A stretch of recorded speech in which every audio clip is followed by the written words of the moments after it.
5 dakika. Tamam. Yeter. Başla. Az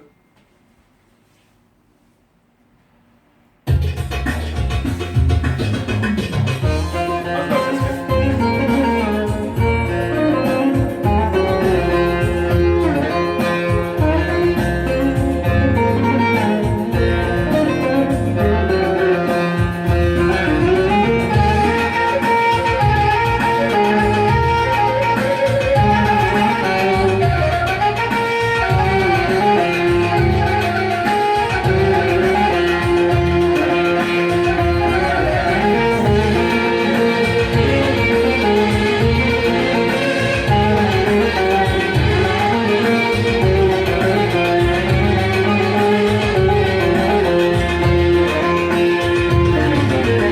Baş koymuşum Türkiye'min yoluna,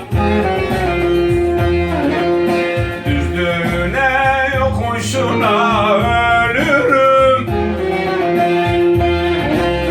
Asırlardır hıratımı suladım, ırmağının akışına ölürüm Türkiye'm, ölürüm Türkiye'm, ölürüm Türkiye'm. Hey hey hey hey, ırmağının akışına ölürüm Türkiye'm, ölürüm Türkiye'm, ölürüm Türkiye'm. Hey hey hey hey hey.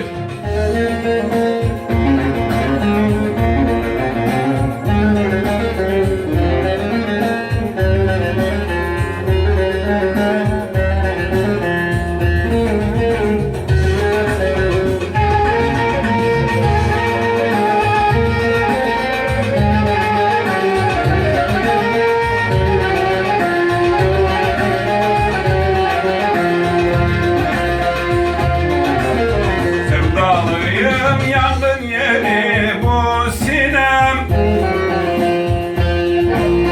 90 yıldır çile çekmiş hep ninem.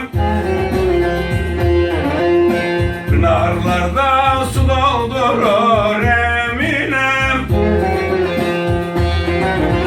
Mavi boncuk takışına ölürüm Türkiye'm, ölürüm Türkiye'm, ölürüm Türkiye'm. Hey hey hey hey, mavi boncuk takışına ölürüm Türkiye'm, ölürüm Türkiye'm, ölürüm Türkiye'm. Hey hey hey hey.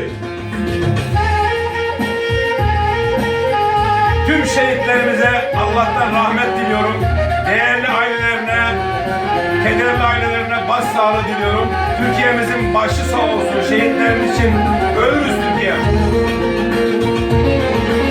Onlar bu vatana kendi canlarını feda ettiler. Onlardan Allah razı olsun. Ölürüm Türkiye'm. Biz de ölürüz Türkiye'm için.